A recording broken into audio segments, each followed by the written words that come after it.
How to seduce. This video involves understanding the other person's desires, creating a strong emotional connection, and subtly influencing their thoughts and feelings to build attraction.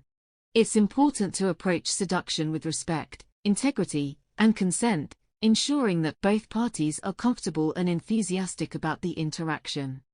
1. Create an aura of mystery. Share enough about yourself to pique their interest, but leave some aspects of your life ambiguous.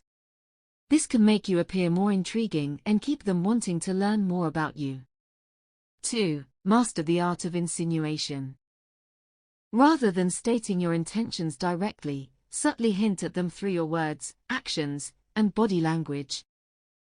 This can plant seeds of desire in the other person's mind without making you seem too forward.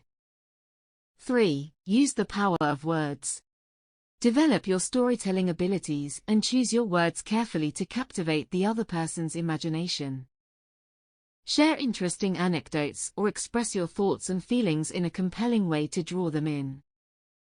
4. Tap into their emotions. Connect with the other person on an emotional level by showing empathy, understanding, and vulnerability. Appeal to their deepest desires and fears to create a strong bond between you. 5. Be unpredictable. Keep the other person intrigued by mixing up your behavior and responses. This can create a sense of excitement and anticipation, making them eager to spend more time with you to uncover your true self.